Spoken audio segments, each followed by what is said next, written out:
Welcome to another episode of Solar Pulse, where we are talking about solar system troubleshooting. Here are a few tips and areas to look at when you are troubleshooting your system, because troubleshooting can become a mammoth task if you don't know where to look.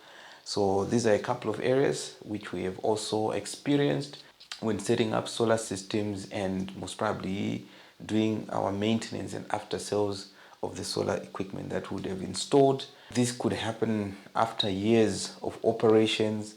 This could happen immediately after installation. So it's important to understand some of the key areas to look at to ensure that you avoid, taking a lot of time troubleshooting a system in order to find a solution to it. On number one, we have cable malfunction. So cables, over time of usage for DC cables, they can have problems depending on the quality that would have been supplied, and sometimes the cable can even bend, where now it develop what is called a dry joint, and the flow of power becomes inconsistent. We had this situation with one of our clients where solar panels were installed, so they invited us to do the troubleshooting, and obviously you start by checking inside. We changed the DC breaker. It worked for a while, and after a few days the problem came back where during the day it's not able to generate sufficient solar power, yet they had a lot of power on their, a lot of solar array on their roof. So eventually, after going through everything else, and which was working perfectly fine, we then went to the roof and we stripped all the wires to check where the problem was. And there was one cable which was bent, one of the connectors, and that was the culprit which was causing the system to fail. So that's one area, just one area where cable malfunction becomes problematic. Even on the AC side, if you had a loose connection and the cable bend, it can also cause a malfunction to your solar system. So look out for those cable malfunctioning, and this is basically when you install maybe poor quality cables, or over time a cable can just develop a fault. Then on number two is loose connections. Loose connections are also can be a big problem on your solar system. So it's important to make sure all terminations are tightened, especially after finishing a project. You'll always realize sometimes after leaving the site, you find, no, we're having problem with our system or the distribution board. It can be an aspect of loose connections. And over time as well, equipment can become loose, either on the batteries, and there's the flow of power then becomes disrupted. So it's always important to look out for loose connections whenever you're having faulty batteries, or maybe the battery is saying battery open on the system, or there's some flickering on lights, there's no consistent flow of power, which gives stable output, and yet everything else is working. So loose connections, look out for that. Another aspect is failing components. The components that would have been integrated with your solar system, because of usage, because of time, they can also develop a fault. We recently had a situation whereby a changeover switch developed a fault and caused an inverter to burn out because the client kept changing it regularly whenever they want to use it. So it's important to look out for the aspect of the causes of a system failure with failing components. A breaker can fail, a fuse for the battery can fail, causing the battery not to charge properly and discharge properly. So there are a lot of things that can go wrong, especially with components. So it's important to check each and every component to see what is causing the solar system to malfunction. Another aspect to look at is firmware updates. With technological advancement, now system need to be updated. It's like a computer. You can operate with DOS Windows, but things kept changing, and now we have the XP and a lot of new softwares that continue to have to be developed to address some bugs. So it's important to make sure from time to time your inverter is updated. So we have experience with inverters like the grow-out inverter, which over operations, it shows a CC sign to say I need to be updated, and a lot other inverters that require updates. So it's important to make sure your system is updated to avoid any malfunction or failure to perform at optimum of your equipment. Even batteries as well, they also have what is a BMS, which may need to be updated. So these are various areas you can look at if your system is failing. System can fail either on the inverter side, the battery side, or the solar array. So it's a question of where the problem is, and you're able to address it. Another aspect is the load profile and load management. We have seen that if we install a system, if someone installs a system without correctly measuring and designing based on the client's needs, you might face a problem where the battery is, which is the biggest one, where the battery is discharging fairly quicker, right? Because there was an oversight on the load. So it's important to understand the load profile and be able to advise the client accordingly, and things that's working. Because otherwise, you know, there's always pointing fingers to say your system is not working. Yet it's just a simple thing as managing the load depending on the period of operations. Then also, other aspects include dust in the inverter. Dust that gets, the fine dust particles that get into your inverter can also cause big problems for your solar equipment. So dust can accumulate over time of use. It can be months, it can be years, depending on where your solar system is located. Especially for systems that are located outside, this is a big problem. And even systems that are located indoors. So it's important to make sure from time to time you have your maintenance guy come in and just clean out the dust. Because eventually dust can cause even battery open, with a situation where at one of our clients, everything was working fine. All of a sudden, they're experiencing battery open. We went in, we tightened all the terminations, we checked all the cabling, everything was fine. But the moment you kicked it in, it would say battery open. Then we discovered that it was the dust that it accumulated within the system that was causing components malfunction.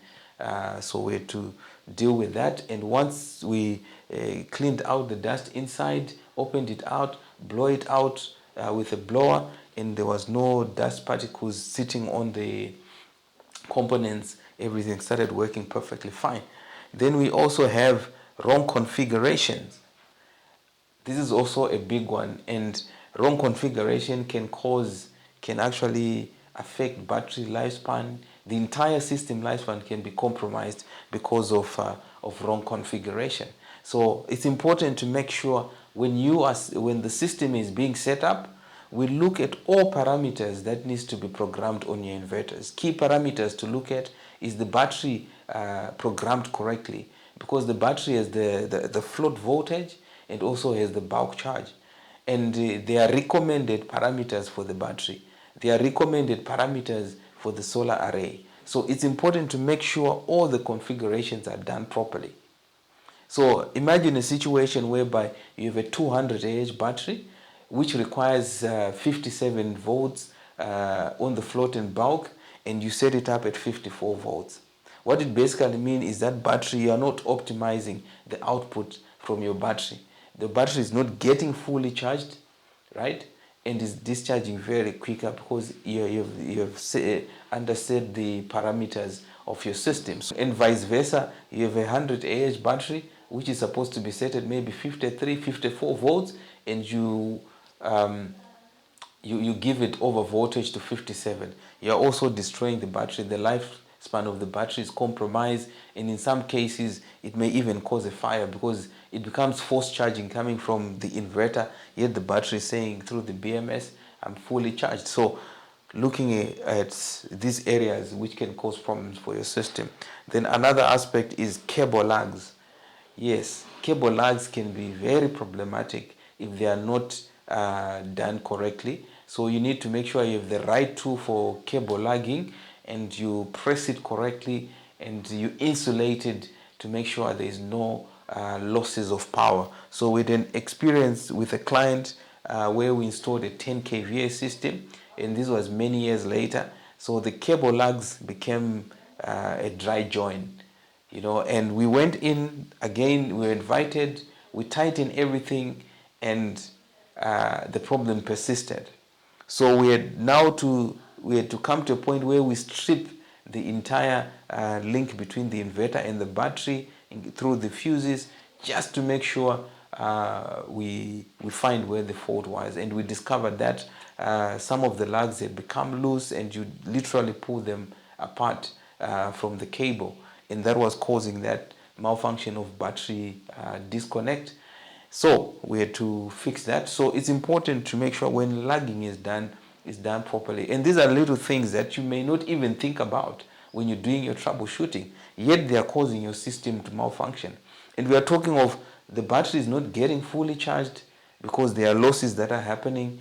And at the same time, the discharge, the running time is shortened just because of these things. And if it continues like that, unattended to, eventually they either destroy the battery lifespan, or they cause a burnout of some equipment in the process. There's also the aspect of ventilation. Solar system requires breathing as well. So imagine putting your system in a cupboard, fair and fine. If then you don't consider the ventilation required in that cupboard, it means the emissions, heat emissions that are being released even from the inverter, they continue to affect your system. Then whenever the system is overheating, or the inverter is overheating, then it starts cutting out power. A lot of things can happen if with poor ventilation to your equipment. So it's important to make sure you have the right ventilation. And as you can see, these are very simple things, but they can impact your system's operations and efficiency. Then we have dirty solar panels. This can be a big one if you don't clean your solar panels regularly. So you can do a DIY with a mop or a cloth and just scrub the dirt on the solar panels, because it's important for that layer of dirt that is created to be removed to optimize performance of your solar array. So I've heard clients or people when they say, because it's rainy season, there's no need to clean your panels. It's equally important to clean your panels regularly, because if you notice, there's a color change that will happen on a dirty panel and on a clean panel. So it's important to make sure the panels is scrubbed closely, and you optimize your system. And if you live in a very dusty area, it's important to make sure it's done as regular as possible. We had a situation at one of our clients, their system was underperforming. It's a 10 kilowatt unit, and it was generating somewhere around 1,000, 2,000 watts. Now there was power cuts during that period, and it became problematic, and they noticed that. So we got there, we looked at everything, we looked at the SPDs, we looked at the DC breakers, everything was fine. The only thing that needed to happen was to clean the dirty panel. So we went up on the roof, because there were roadworks around the area. The panels were so dirty that they could not perform any great output. So we just took some water, we scrubbed off the dirt, and voila, the panels were pushing out 8,000-9,000 watts so easy. So these are some of the areas to look at when troubleshooting for your system. Then the last thing on my list is communication.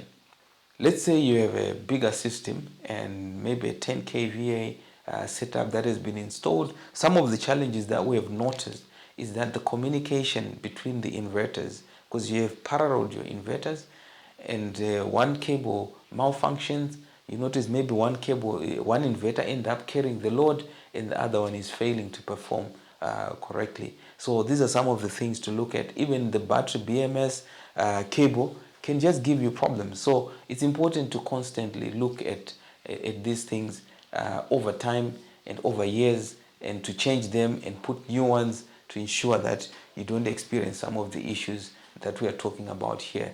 And it makes you avoid long time of searching and trying to find where the fault is. So yeah, thank you very much for your time.